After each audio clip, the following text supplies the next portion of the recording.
하늘의 문을 여소서 이곳을 주목하소서 주를 향한 노래가 꺼지지 않으니 하늘을 열고 보소서 이곳에 임재하소서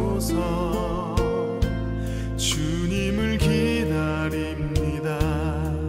기도의 향기가 하늘에 닿으니 주여 임재하여 주소서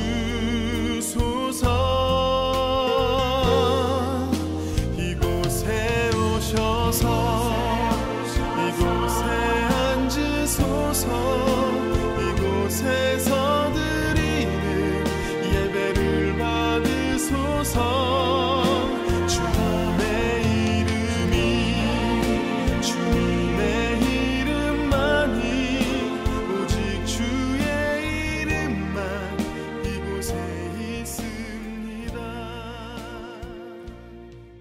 하늘의 문을 여는 아침에 오신 여러분을 환영하고 축복합니다. 이 시간을 통해서 하늘의 열린 문을 통해서 천국을 경험하시고 또 경험된 천국으로 오늘 한날을 천국의 소망, 천국의 기쁨으로 살아가는 은혜가 우리 모든 성도님 가운데 임하기를 주님의 이름으로 축복합니다. 오늘 말씀은 마가복음 14장 53절부터 72절입니다. 62절부터 64절까지만 읽어드리겠습니다.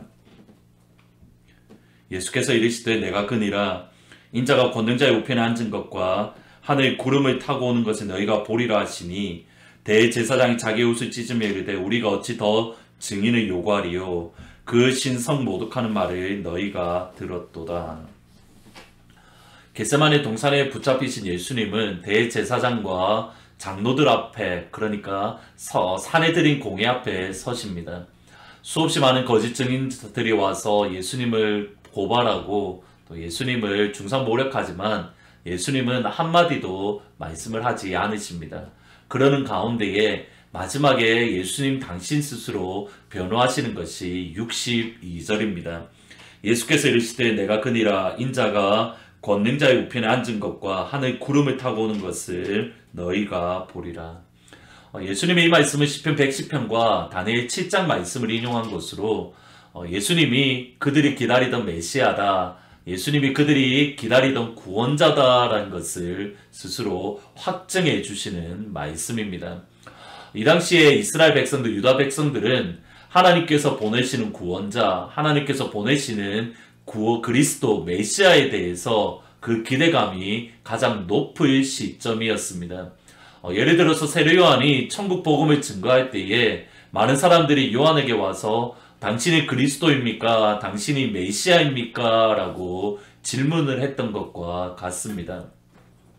지금까지 예수님은 하나님의 아들 메시아로서 수없이 많은 기적들과 천국 복음을 가르치셨지만 당신 스스로를 메시아로, 당신 스스로를 그리스도로 밝히 증언하지 않으셨습니다. 오히려 메시아 되심을 숨기시고 그리스도 되심을 많은 사람들에게 알리기를 원치 않으셨습니다. 그런데 이 시점에서는 예수님 스스로가 내가 메시아야, 내가 하나님께서 보내신 구원자야 라고 밝히 증언하셨습니다. 그러면 대제사장과 서기관들은 메시아 대신 예수님께 나와 순종하고 복종하고 예수님을 경배하는 것이 맞습니다. 그들이 기다렸던 메시아를 보내주신 그 하나님에 대해서 감사 찬양을 드려야 됩니다.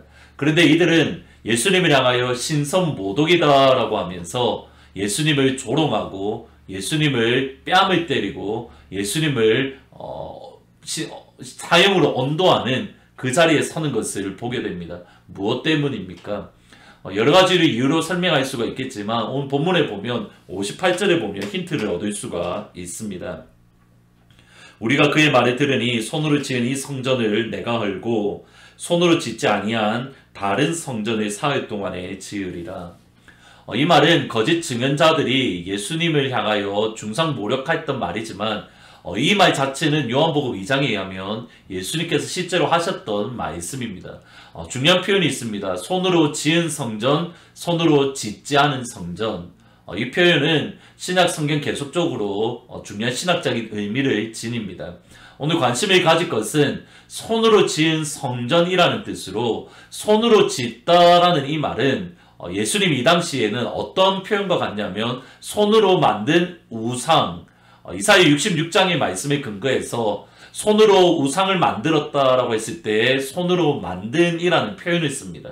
손으로 지은 성전, 곧 우상으로 가득한 성전, 우상으로 가득 채워져 있는 하나님의 성전.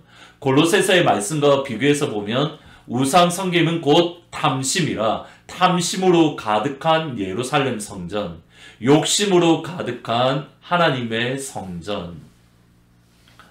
이것을 당시 대제사장들에게 적용을 하면 이렇습니다.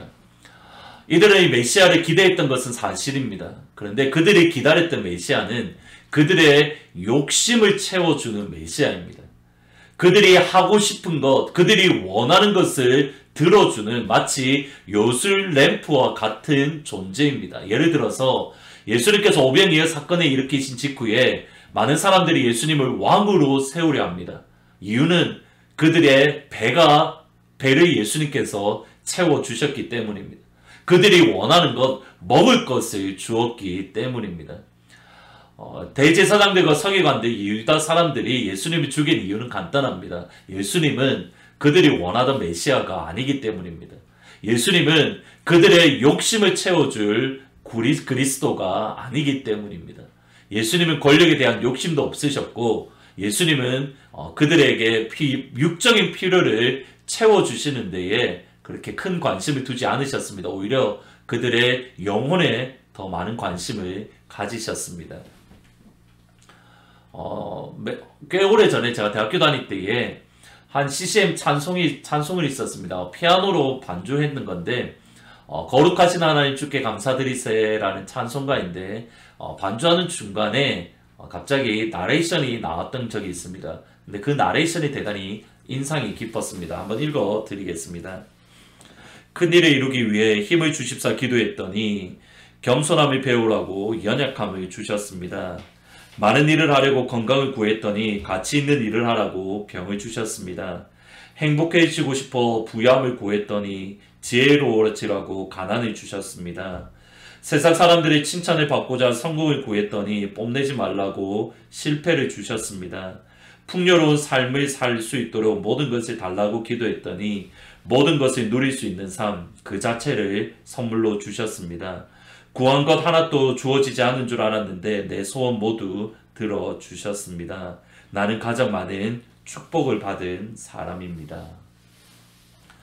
저희들이 이 시간 이 신앙 고백을 저희들이 할 수 있어야 될 것 같습니다.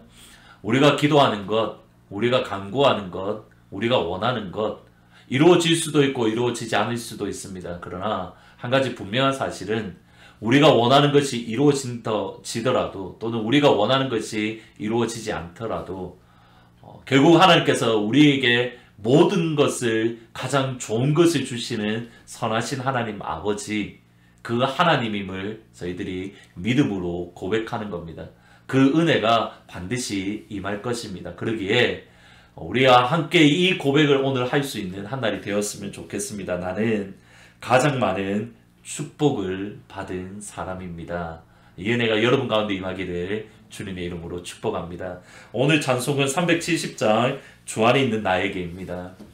주 안에 있는 나에게 딴 근심이 있으랴 십자가 밑에 나아가 내 짐을 풀었네.